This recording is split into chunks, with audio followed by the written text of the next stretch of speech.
Hello everyone, welcome back to my channel. यहाँ पर हम वन नाइट स्टैंड का नया एपिसोड एक्सप्लेन करने वाले हैं। अगर आप लोगों ने इसका पिछला पार्ट नहीं देखा है तो आई सजेस्ट पहले वो जरूर देख ले, क्योंकि कहानी वहीं से कंटिन्यू हुई है। एपिसोड की स्टार्टिंग होती है जहाँ पर हमें फिर से एक बार फ्लैशबैक वाला सीन दिखाया जाता है। तो किस तरह से टॉय और फा एक दूसरे से मिले हुए थे, मतलब फर्स्ट मीटिंग इनका कैसा था।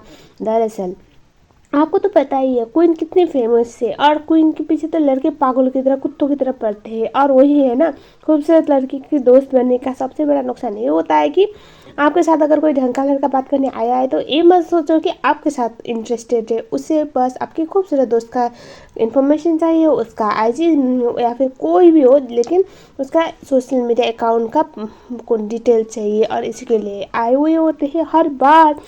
क्वीन जो फा थी उसको पसंद हुए हर लड़के को ले जाती थी, मतलब उसे तो अब आदत हो चुकी थी कि उसे कोई ढंग का लड़का पसंद करेगा ही नहीं। अगर उसके साथ कोई बात करने आता है तो वो तो क्वीन के लिए आया होगा, ऐसा वो सोचती थी। और उसके बाद यहाँ पर फा गेल और क्वीन एक दूसरे से बातें कर रहे होते हैं। और उसके बाद फा जो थी गेल थी, गेल और क्वीन में तो वही लड़कों वाली बातें हो रही थी और वो हंस रहे थे, बस मजाक के मूड में थे।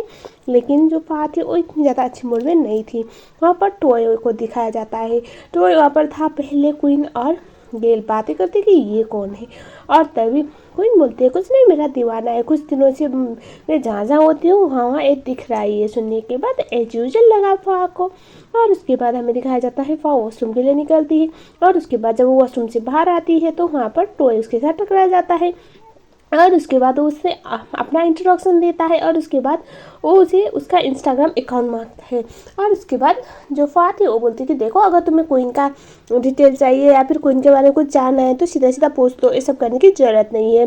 मुझे बताए तुम भी क्वीन के लिए आए होगे। ये सुनने के बाद वो बोलता है नहीं, मुझे तो तुम्हारा पासवर्ड चाहिए और तुम्हारा अकाउंट चाहिए, सोशल मीडिया अकाउंट मुझे मिल सकता है क्या। ये सुनने का तो शौक में आती है और वो बोलती है कि अरे श्योर।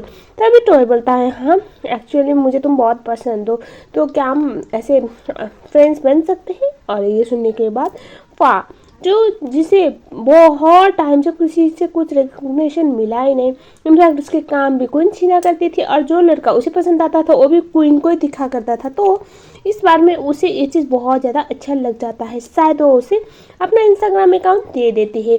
और उसके बाद फा वापस आती है और उसके बाद वो क्वीन और गेल थी दोनों को सच बता देती है कि क्या था।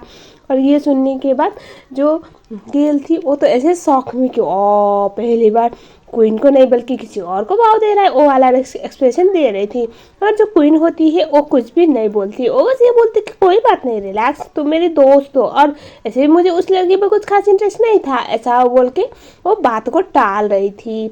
और उसके बाद यही सारी बातें फ्लैशबैक में चलने के बाद अभी प्रेजेंट में दिखाया जाता है। चेपास और जो फा थे वो साथ में होते हैं। और उसके बाद वो बोलती है कि मैंने कभी एक्सपेक्ट किया नहीं था क्वीन मेरे साथ इतना कुछ करेगी। तो मैंने नहीं लगता कभी कभी कि अगर क्वीन तुम्हारी लाइफ में ना होती तो तुम्हारी लाइफ बहुत आसान हो जाती। ये सुनने के बाद जो चीपास था वो बोलता है मैंने कभी क्वीन के बगैर मैंने अपनी लाइफ के बारे में सोचा ही नहीं था। ये सुनने के बाद वो बोलता है तुम्हारी मतलब।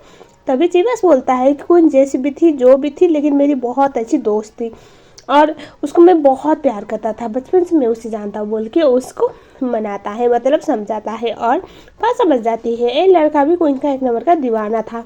और उसके बाद चीबास बोलता है अब क्या तुम्हें मैं घर छोड़ दूँ। तभी फा बोलती है पागल हो गए हो, अगर मैं घर जाऊंगी तो टॉय को मैंने इतना जो बका हुआ है अभी, वो मेरे पीछे कुल्हाड़ी लेके पड़ेगा, तो मुझे अपने आप को बचाने के लिए भी वहाँ पर नहीं जाना। ये सुनने के बाद जो चीबास था वो बोलता है तो क्या अब कहाँ जाओगी। ये सुनने के बाद ओशी बोलती है समझ में नहीं आ रहा कहाँ पर जाऊँ। और उसके बाद ये सुनने के बाद फिर से जो चीपास था वो बोलता है तुम यहाँ पर रह सकती हो, एटलीस्ट तुम यहाँ पर सेफ तो हो। तभी फा बोलती है मैं सेफ तो रहूँगी लेकिन मेरे लिए अनकंफर्टेबल रहेगा तुम्हारे यहाँ पर रहना। वो बोलता है मुझ पर भरोसा नहीं है क्या।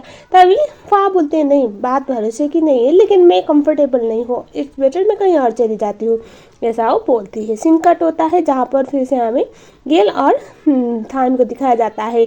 गेल अभी एक्चुअल में थाइम तो कल रात इसी के साथ था, तो उसे जल्दी जल्दी करके कपड़े बदलने पड़े क्योंकि जो फा थी उसने मैसेज किया हुआ था वो यहाँ पर आने वाली है। और उसके बाद थाइम बोलता है कोई बात नहीं मैं निकल जाऊँगा, मैं मैनेज कर लूँगा। और उसके बाद जाने से पहले उसे देखे जा रहा था गेल बोलती है क्या तुम इसे ऐसे क्यों घूर रहे हो।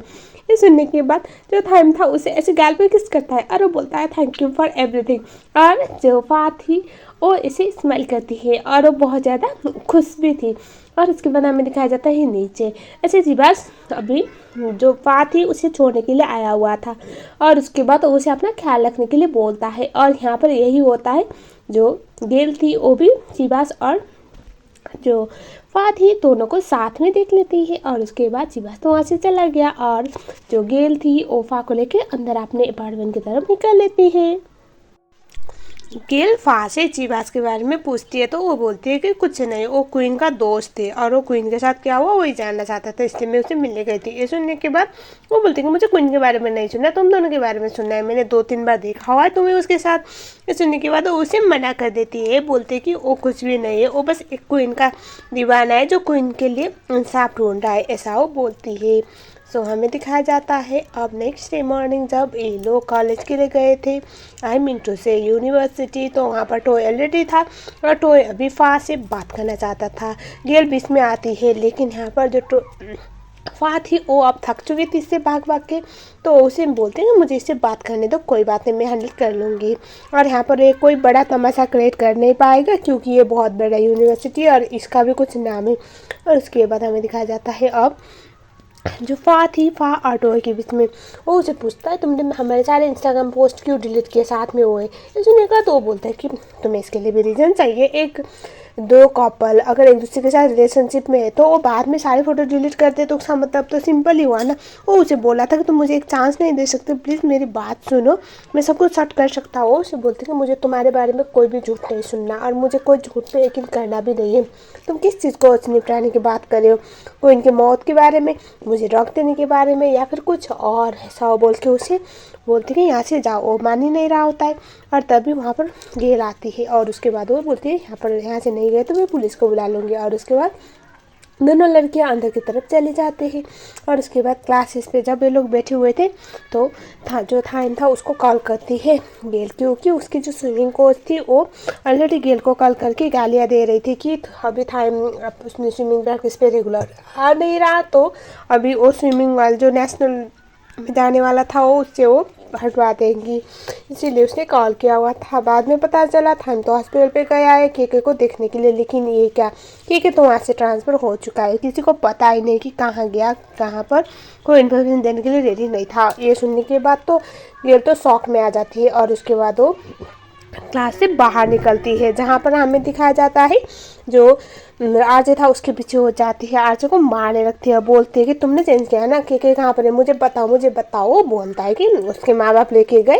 ये सुनने के बाद वो उसे बोल रही थी कि तुम्हारी वजह से सब कुछ हुआ, मैं तुम सबको पुलिस पे ले जाऊंगी। ये सुनने के बाद आरजे उसे बोलता है तुम हम सबके लिए चीज़ें कॉम्प्लिकेट कर रही हो, तुम चाहती हो मैं ये टेस्टिफाई करूँ कि उस रात तुम मेरे साथ थी, कोई बात नहीं मैं पुलिस को जाके बता दूंगा, लेकिन तुम्हें ये सब कुछ इतने डिटेलिंग में जानना बंद करना पड़ेगा वरना तुम बहुत बड़ी प्रॉब्लम में फंस जाओगी। ये सुनने के बाद तो गेल को और ज़्यादा गुस्सा आता है और वो बोलती है अब मैं बिल्कुल भी झूठ का सहारा नहीं लूँगी और तुम जैसे सारे घटिया लोग को जेल पे पहुँचा के दम लूँगी, ऐसा वो बोल के वो आरजी के मुंह पे बोल के वहाँ से निकल लेती है। थाइम को दिखाया जाता है, थाइम जब क्लास पे आता है तो वो देखता है वहाँ पर तो गेल है नहीं, उसे मैसेज करता है तो गेल बोलती है मैं घर पे वापस आ चुकी हूँ।